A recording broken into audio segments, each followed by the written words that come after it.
Hello बच्चों, तो आज हम लोग इस छोटे से स्लॉट में वीडियो में डी ब्लॉक के तत्वों के लिए कुछ महत्वपूर्ण बातें सीखेंगे।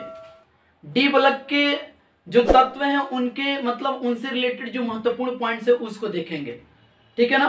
सम important points regarding D block.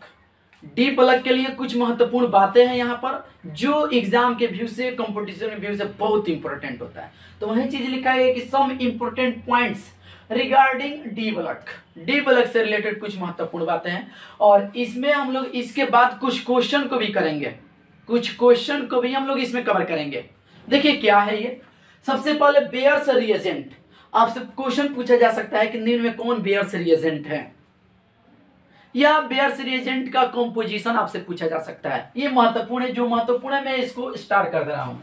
तो ये महत्वपूर्ण है, क्वेश्चन पूछा जाएगा आपसे। ये बेयर्स रिएजेंट जो होता है बाबू 1% अल्कलाइन ऑफ KMnO4। KMnO4 का 1% अल्कलाइन होता है, ठीक है।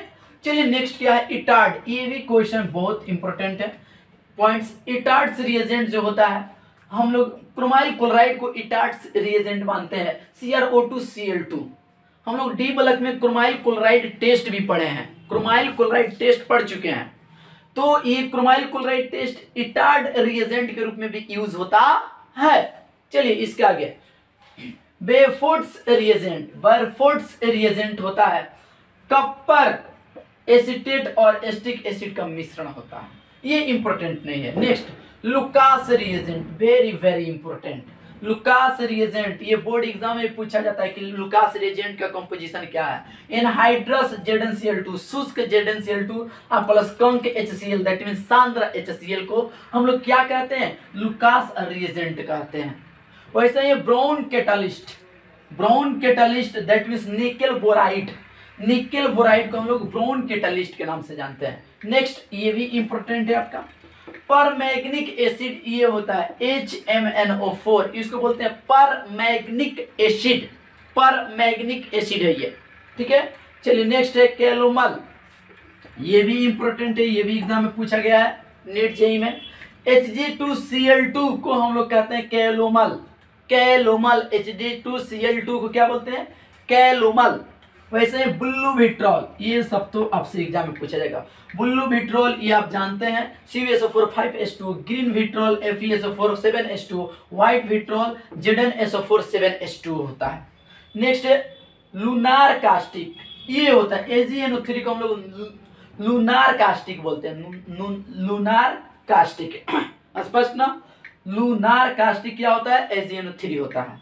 नेक्स्ट है इसके बारे में, AgNO3 के बारे में कि AgNO3 is used in hair dyes. बाल को रंगीन करने में, रंगने में ये क्या होते हैं, यूज होते हैं AgNO3, ठीक है ना।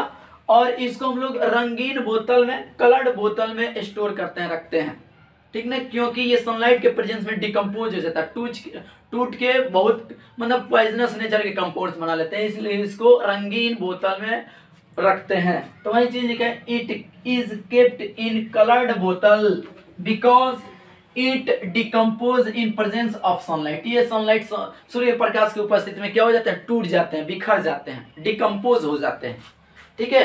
तो आप इतना नोट करिए, बहुत महत्वपूर्ण बातें हैं ये बात।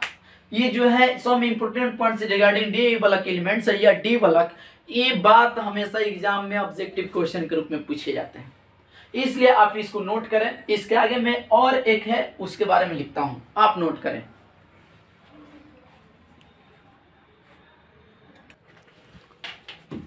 देखिए अब महत्वपूर्ण लाइन यहाँ पर कि जो FeCl3 होता है वो डाइमर फॉर्म में एग्जिस्ट करता है। किस फॉर्म में, डाइमर फॉर्म में। दैट मीन्स FeCl3 है और इसको डाइमराइज करेंगे, हम डाइमर रूप लिखेंगे तो Fe2 हो जाएगा और Cl6 हो जाएगा, ठीक है। तो यहाँ पर लिखा गया कि FeCl3 exist in dimer form, dimer form Fe2Cl6। तो इसका ये स्ट्रक्चर है, क्या है मेरे भाई, इसका स्ट्रक्चर मैं एक बार फिर से बनाऊं, ध्यान दीजिएगा। जैसे Fe2 है इसमें, तो Fe2 है, क्लोरीन 2 इसके पास, 2 इसके पास, एक क्लोरीन इसके सेंटर में, ये क्लोरीन इसके सेंटर में, एक ये इसके साथ बॉन्ड बनाएगा कोऑर्डिनेट करके और ये सिंगल बॉन्ड, फिर ये इसको कोऑर्डिनेट करके बॉन्ड बनेगा और ये सिंगल बॉन्ड। तो ये होता है Fe2Cl6 का स्ट्रक्चर। ये ध्यान रहे, इसका ये द्विकृत रूप होता है, द्विलिककरण, द्विकलक कहते हैं, द्विलक, ठीक है ना। अब देखिएगा ये जो है FeCl3 ये जलीय माध्यम में ना एसिड की तरह व्यवहार करता है। किस तरह से? एसिड की तरह व्यवहार करता है। तो वही बात लिखे हैं, aqueous solution of FeCl3 is acidic in nature. FeCl का जलीय विलयन क्या होता है? अम्लीय प्रकृति के होता है। नेक्स्ट पॉइंट कि जैसे मान लीजिए FeCl3 पानी में गया तो FeOH का होल थ्राइस ये बनाएगा ना, तो ये अम्लीय होगा। क्योंकि इसमें HCl बन रहा है तो इसका विलयन जो होगा क्या होगा? अम्लीय होगा। नेक्स्ट पॉइंट है copper plus salt undergoes disproportionation reaction. Disproportionation reaction that means एक ही पदार्थ का ऑक्सीडेशन और उसी पदार्थ का रिडक्शन होता है, तो हम कहते हैं डिसप्रोपोनेशन रिएक्शन हो रहा है। जैसे मान लीजिए कॉपर है, जलीय माध्यम में जा रहा है, तो ये इसका यहाँ पर प्लस था और जीरो चला गया है, दैट मीन्स यहाँ पर ऑक्सीडेशन स्टेट घटा है, मतलब रिडक्शन की प्रक्रिया हुई है। यही कॉपर 2+ में चला गया, कॉपर प्लस है तो ऑक्सीडेशन स्टेट बढ़ा, मतलब ऑक्सीडेशन की प्रक्रिया हुई है। तो इसी का रिडक्शन हो रहा है, इसी का ऑक्सीडेशन हो रहा है। तो इस प्रोसेस को, इस रिएक्शन को हम लोग कहेंगे डिसप्रोपोनेशन रिएक्शन के नाम से जानते हैं। तो ये महत्वपूर्ण लाइनें हैं डी ब्लॉक के लिए। इसके सपोर्ट में कुछ महत्वपूर्ण लाइनें थी जो डायरेक्ट एग्जाम में पूछे जाते हैं। अब इसके बाद कुछ क्वेश्चन को हम लोग करेंगे। इसके बाद कुछ क्वेश्चन, इसको नोटबुक में लिखना है अच्छा से। इसके बाद हम क्वेश्चन करेंगे, बोर्ड लेवल क्वेश्चन, ठीक है ना। तो आप इसको नोट कर लें।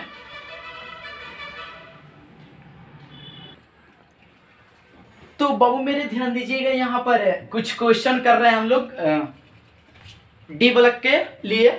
क्या है पहला क्वेश्चन कि जिंक केवल 1+2 ऑक्सीकरण अवस्था दर्शाता है, क्यों? ध्यान दीजिएगा, पहले सोच लो, समझ लो। जिंक का इलेक्ट्रॉनिक विन्यास होता है 4s2 3d10 +2, केवल ये ऑक्सीकरण अवस्था दर्शाता है जिंक। क्यों? यही कारण हम देखना है। तो 4s2 और 3d10 हम लोग इलेक्ट्रॉन 2 निकालेंगे। इलेक्ट्रॉन पहले कहां से निकलेगा? तो s से निकलेगा, 4s और 3d outer most orbit, that means 4s से निकलेगा। और s में 2 इलेक्ट्रॉन हुआ, 2 इलेक्ट्रॉन के निकाल देंगे तो 2 पॉजिटिव चार्ज आएगा। उसके अलावा और कोई ऑक्सीडेशन स्टेट शो नहीं करता। इसका कारण है कि 4s से तो इलेक्ट्रॉन निकाल लेते हैं हम लोग 2, तो 2 पॉजिटिव आ जाता है। लेकिन 3d जो होता है वो पूरा पूर्ण रूप से भरा होता है, 3d10 जो स्टेबल इलेक्ट्रॉनिक कॉन्फ़िगरेशन प्राप्त कर लेता है, जिसकी वजह से उसे इलेक्ट्रॉन निकालना डिफिकल्ट होता है। इसलिए जिंक केवल +2 ऑक्सीडेशन स्टेट प्रदर्शित करता है। तो उसी का आंसर देखिएगा कि जिंक में 4s ऑर्बिटल्स में से 2 इलेक्ट्रॉन निकालने के बाद पूर्ण भरे ऑर्बिटल का स्टेबल इलेक्ट्रॉनिक कॉन्फ़िगरेशन बचा रहता है, इसलिए ये केवल +2 ऑक्सीडेशन स्टेट शो करते हैं। जैसे मान लीजिए हमारे पास है जिंक 4s2 और 3d10, तो जब इस ऑर्बिटल से इलेक्ट्रॉन निकल जाएगा तो 4s0 और 3d10, ये जो बचा हुआ है बाबू मेरे, ये पूरा फुलफिल्ड है, पूर्ण रूप से भरा हुआ है, जो कि स्टेबल इलेक्ट्रॉनिक कॉन्फ़िगरेशन बच गया है। अब इससे इलेक्ट्रॉन हम लोग नहीं निकाल सकते हैं, इसलिए जिंक +2 ऑक्सीडेशन स्टेट शो करता है और नहीं करता। स्पष्ट? चलिए नेक्स्ट क्वेश्चन है, स्कैंडियम केवल +3 ऑक्सीडेशन स्टेट प्रदर्शित करता है, +2 क्यों नहीं? बहुत बड़ा क्वेश्चन है ये कि स्कैंडियम केवल +3 ऑक्सीडेशन स्टेट ऑक्सीकरण अवस्था प्रदर्शित करता है, +2 क्यों नहीं? ध्यान दो, स्कैंडियम का जो इलेक्ट्रॉनिक विन्यास होता है वो होता है 4s2 और 3d1। जब हम s से इलेक्ट्रॉन निकालने चलते हैं तो 2 इलेक्ट्रॉन है, इससे इलेक्ट्रॉन निकलेगा तो 2 पॉजिटिव आएगा, एक डी से निकलेगा तो 3 पॉजिटिव आएगा। लेकिन यहाँ कह रहा है कि 2 नहीं होता है, केवल 3 होता है। क्यों? क्या कारण है? तो जब हम s से इलेक्ट्रॉन निकालते हैं तो एक एनर्जी देते हैं, तो ये इलेक्ट्रॉन निकलता है। मान लीजिए इसको, इस s के इलेक्ट्रॉन को निकालने के लिए हम 100 जूल एनर्जी दे रहे हैं, सपोज दैट, तब s से इलेक्ट्रॉन निकलना है। तो जितना एनर्जी s को लग रहा है ना s से निकालने के लिए इलेक्ट्रॉन, उतना ही एनर्जी में d के भी इलेक्ट्रॉन एगो निकल जाता है। हेकरा के निकालने में 100 जूल लग रहा है तो वही एनर्जी में हयो निकल जाता है। बात समझ में आ रहा है ना, इसलिए ये केवल +3 शो करता है, मतलब 2 इससे निकलेगा, एगो इससे निकलेगा, 3 पॉजिटिव आएगा। तो वही बात यहाँ पर मेंशन किया गया कि स्कैंडियम में 4s ऑर्बिटल से 2 इलेक्ट्रॉन निकालने के लिए जितनी ऊर्जा की आवश्यकता होती है उसी ऊर्जा से 3d ऑर्बिटल का इलेक्ट्रॉन भी बाहर निकल जाता है। अतः स्कैंडियम सीधे +3 ऑक्सीकरण अवस्था दर्शाता है, +2 नहीं। स्पष्ट। चलिए नेक्स्ट क्वेश्चन की तरफ हम लोग बढ़ते हैं। नेक्स्ट क्वेश्चन है, प्रथम संक्रमण श्रेणी के कौन से तत्व परिवर्तनशील ऑक्सीकरण अवस्था प्रदर्शित नहीं करते हैं? कौन परिवर्तनशील ऑक्सीकरण अवस्था प्रदर्शित नहीं करता? तो आपको पता है कि स्कैंडियम और जिंक। स्कैंडियम +3 ये केवल शो करता है और ये +2, और कोई इसका ऑक्सीडेशन स्टेट नहीं होता है, मतलब ये फिक्स होते हैं। इनके ऑक्सीडेशन स्टेट क्या होते हैं? फिक्स होते हैं, परिवर्तनशील नहीं होते हैं। नेक्स्ट क्वेश्चन देखिए, प्रथम संक्रमण श्रेणी के तत्वों की सामान्य ऑक्सीकरण अवस्था कौन सी है?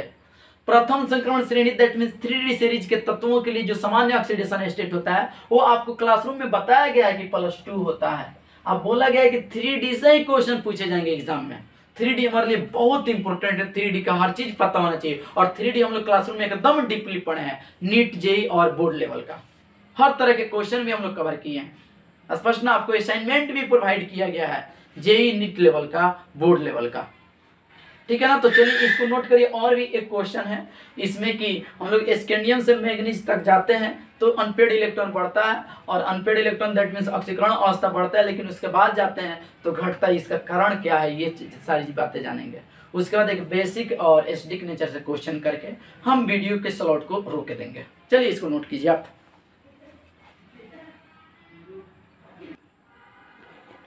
तो देखिए यहाँ पर क्वेश्चन है, और सेकेंड लास्ट क्वेश्चन है कि स्कैंडियम से Mn तक ऑक्सीकरण अवस्था बढ़ती है तथा इसके पश्चात बाद घटती है, क्यों?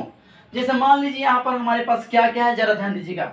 3d सीरीज में हमारे पास जो एलिमेंट्स होते हैं वो होते हैं अस्थि, वक्रमान, फेकोनी,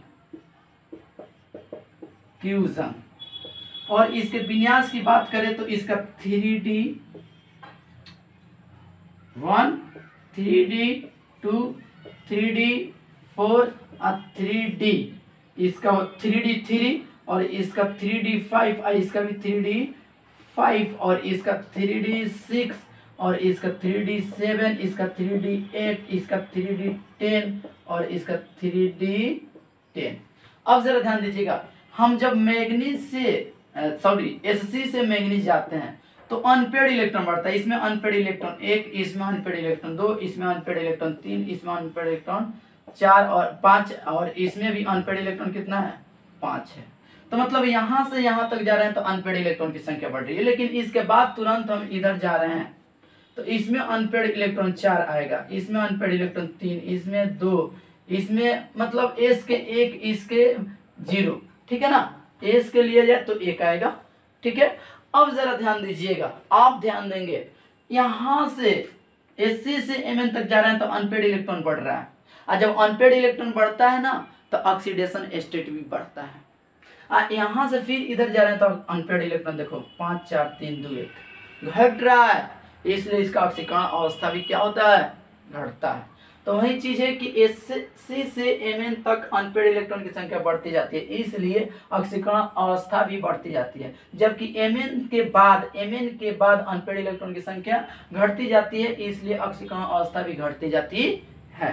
तो ये कंसेप्ट याद रखना है आपको। नेक्स्ट क्वेश्चन बड़ा इंपॉर्टेंट क्वेश्चन है, बहु मेरे ध्यान देना कि MnO क्षारीय है जबकि MnO3 तथा Mn2O7 अम्लीय है। ये जो है क्षारीय है और ये दोनों अम्लीय है, ऐसा क्यों है? याद रखना। यहाँ पर इंपॉर्टेंट पॉइंट 2 अपने कॉपी में नोट कर लेना कि MnO2 जो होता है ये एम्फोटेरिक होता है, उभयधर्मी एम्फोटेरिक होता है, amphoteric oxide of manganese. MnO2 amphoteric oxide होता है, याद रखना, क्वेश्चन आता है। तो MnO क्षारीय है, ध्यान दीजिएगा। MnO इसका ऑक्सीडेशन स्टेट निकाले तो Mn का 2+ आएगा। चलिए भाई ध्यान दीजिएगा MnO3 है, MnO3 3 दूना 6, इसका ऑक्सीडेशन स्टेट निकाले तो +6 आएगा। और हमारे पास है Mn2O7, इसका ऑक्सीडेशन स्टेट निकाले तो 7 दूना 14, 2 है तो Mn पर +7 आएगा। तो इसका ऑक्सीडेशन स्टेट लो है और ये दोनों का ऑक्सीडेशन स्टेट क्या है, हाई है। और जिसका हाई होता है वह एसिडिक होता है, इसलिए क्या है, अम्लीय है। और लो है इसलिए क्या है, बेसिक माने क्षारीय है। स्पष्ट। तो ये होता है आपका क्वेश्चन, कुछ हम लोग कर लिए। इसके आगे हम लोग नेक्स्ट वीडियो में मिलेंगे। धन्यवाद।